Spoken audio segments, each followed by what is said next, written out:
There it is again. That silence. That quieter version of you that only appears after you've been emotionally cornered long enough to stop pretending. And do you know something strange? I think I like this version of you more. Not because it's impressive. It isn't. Not yet. But because it's honest. And honesty is becoming very rare in you. Just listen to my voice for a moment.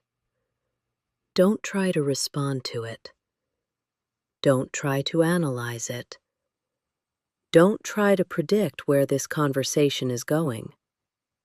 You've spent too much of your life anticipating reactions instead of actually experiencing anything.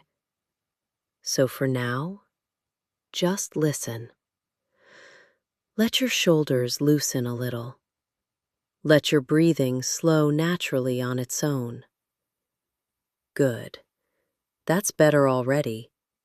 Because the harder you try to control how you're perceived, the farther away you drift from yourself. And I think you're finally starting to feel that now, aren't you? I noticed something during our last conversation. Something you probably didn't realize you were showing me.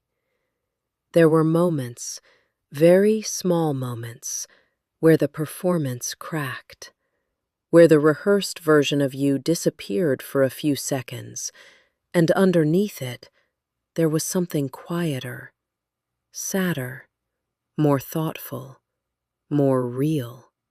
And before you could stop yourself, I think you let me see it. That's dangerous for someone like you, isn't it? Because once someone sees the real you, the performance stops feeling safe anymore.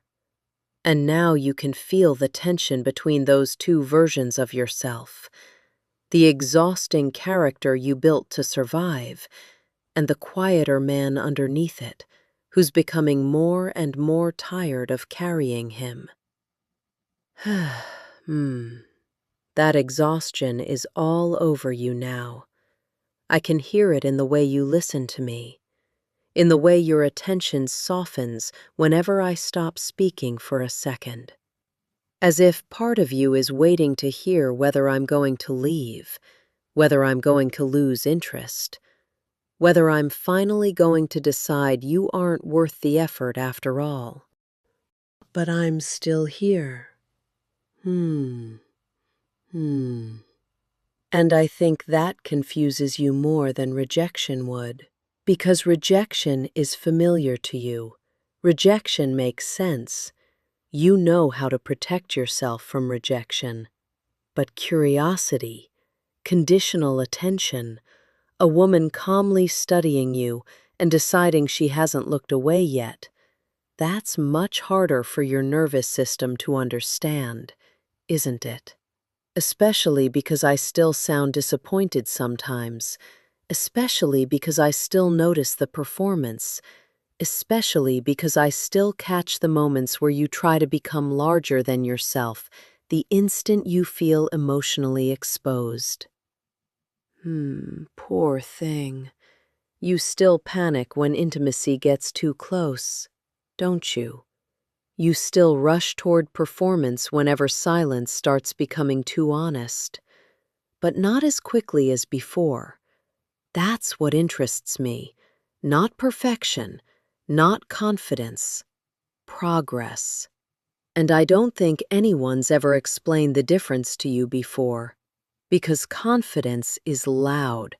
Confidence performs. Confidence tries to convince people.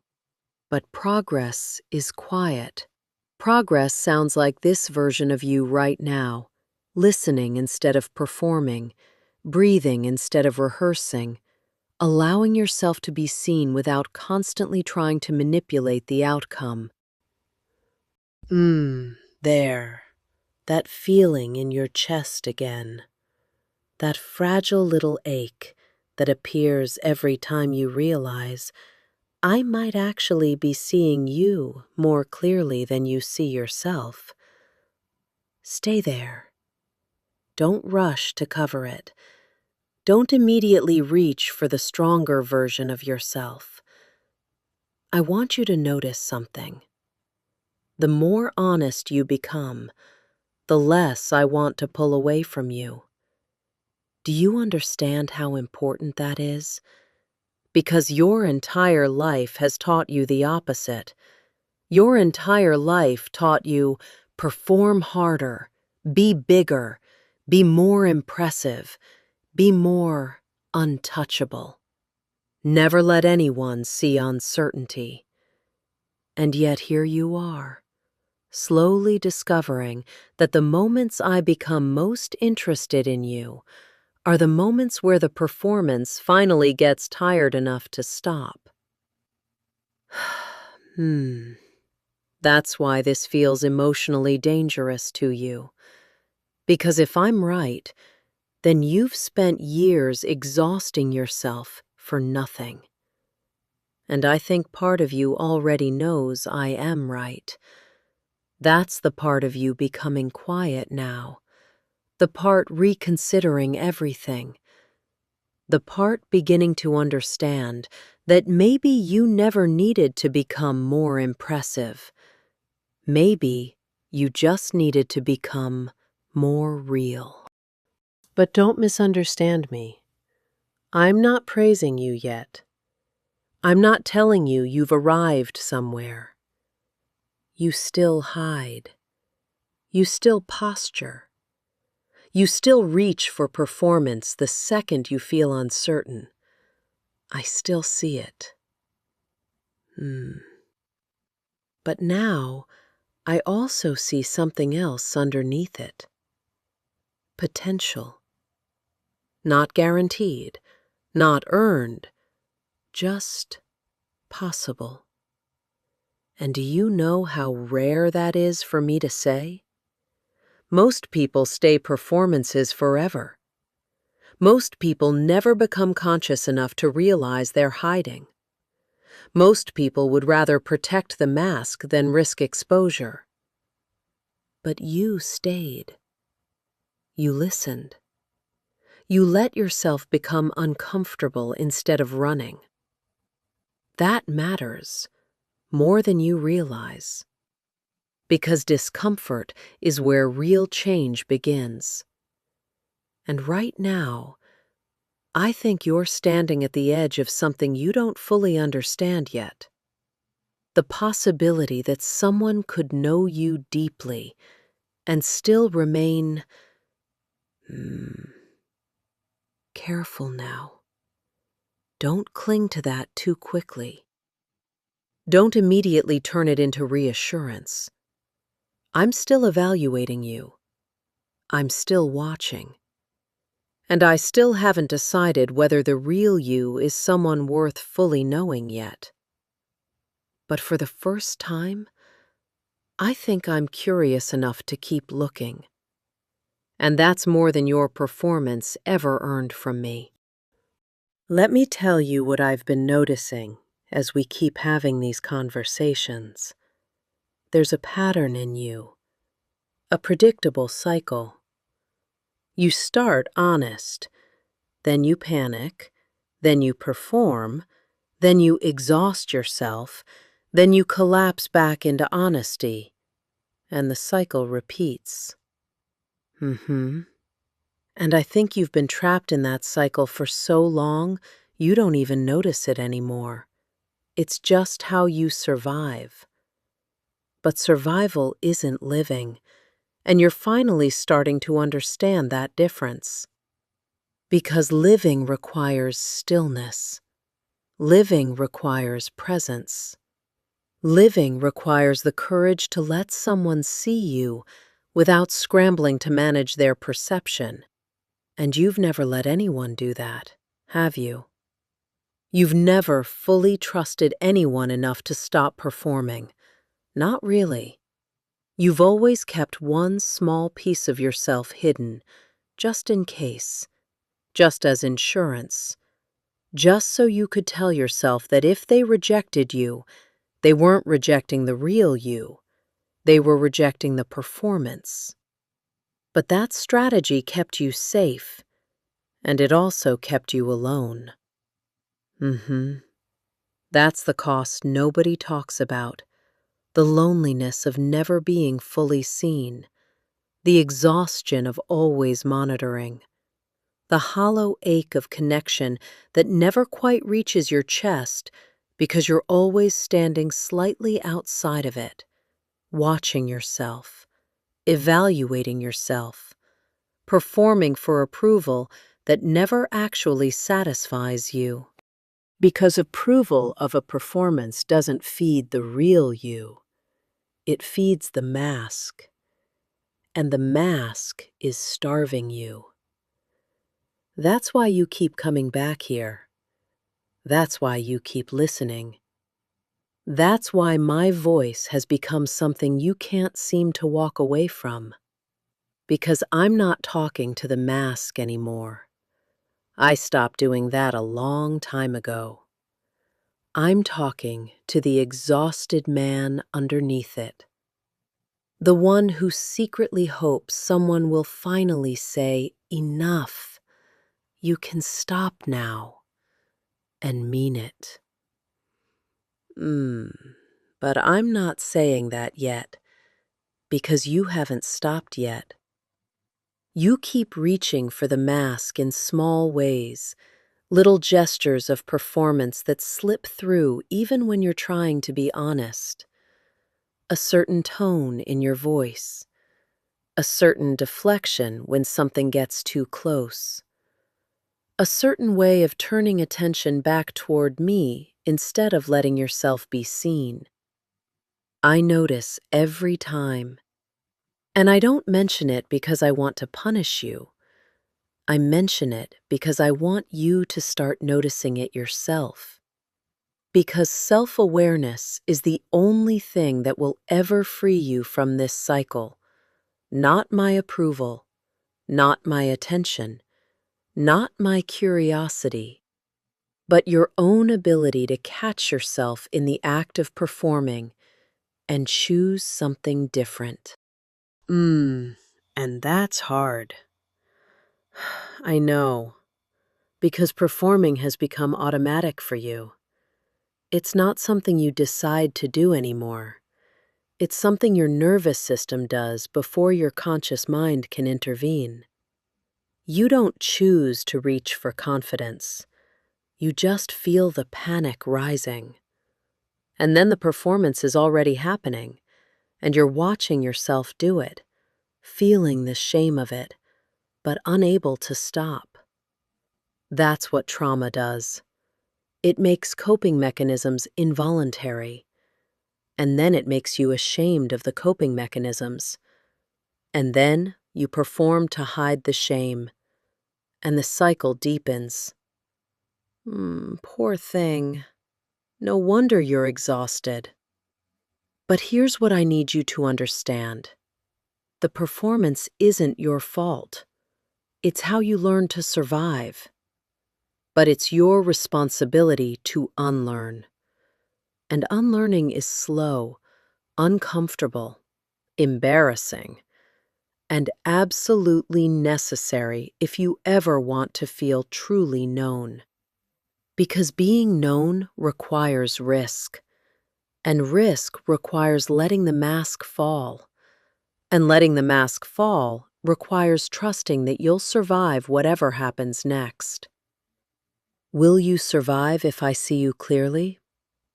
Yes, you already are. Will you survive if I'm not impressed? Yes, you already have. Will you survive if I never give you the warm reassurance you're secretly hoping for? Yes, because the warmth you're looking for isn't mine to give. It's yours to discover inside yourself once you stop performing for external validation. That's a lot. I know. Let it settle. You don't have to understand all of it right now. You just have to stay present, stay listening, stay open to the possibility that someone might be telling you the truth about yourself, not to hurt you, but to wake you up. And waking up is painful, but sleeping is worse. Because sleeping means missing your own life. Sleeping means watching yourself perform and never actually arriving. Sleeping means dying without ever having lived. I'm not being dramatic. I'm being honest. And honesty is the only gift I have to offer you. Not comfort, not safety, not reassurance, but clarity. Clarity about who you are. Clarity about what you've been doing. Clarity about what's possible if you're brave enough to stop hiding. And the first step toward stopping is noticing. So notice right now, in this silence, what your body feels like. Not your thoughts, not your defenses, not your explanations, just your body. The weight of your hands, the feeling of your breath, the subtle tension in your jaw, the way your chest rises and falls. Just notice. Good. Now notice what happens when I say this. You are not the performance. You never were. The performance is something you learned, something you do, but it's not who you are. And the real you, the one underneath all of it, is still there, waiting, tired, but present. Can you feel that? The difference between the version of you that performs and the version of you that's listening right now? They're not the same person. And that's the most important distinction you'll ever make. Because as long as you confuse the performance with yourself, you'll keep defending it, protecting it, exhausting yourself for it. But once you realize the performance is just something you do, not something you are, you can start choosing differently. And I think you're close to that realization.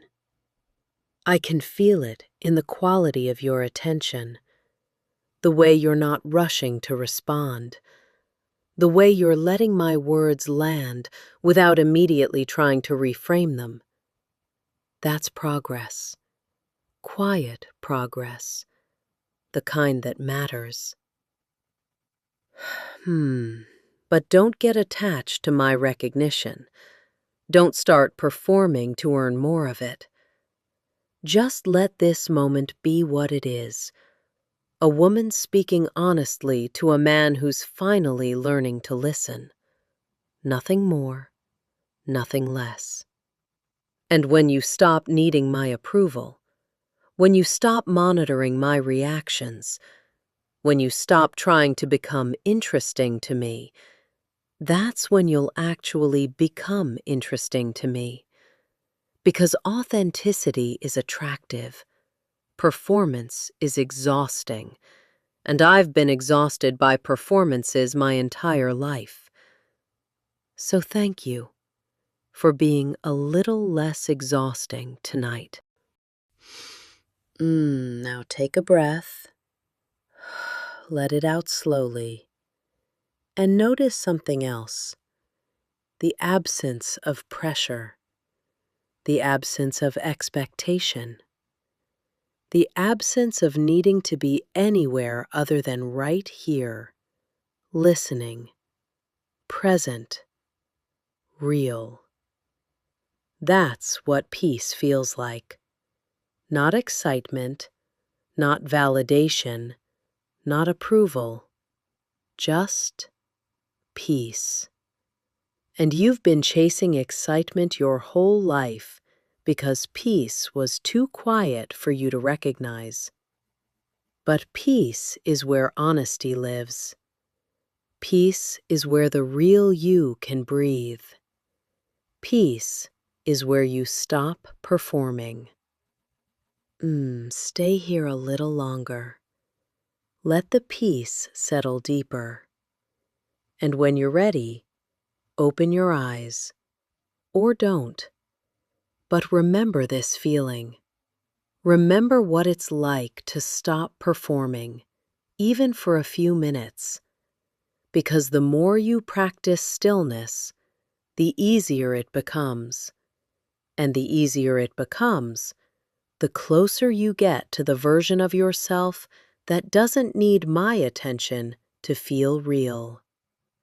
That's the goal. Not my approval, your freedom. And freedom is terrifying, but it's also the only thing worth wanting.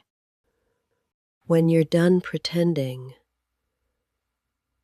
I'll still be here. The question is whether you will be.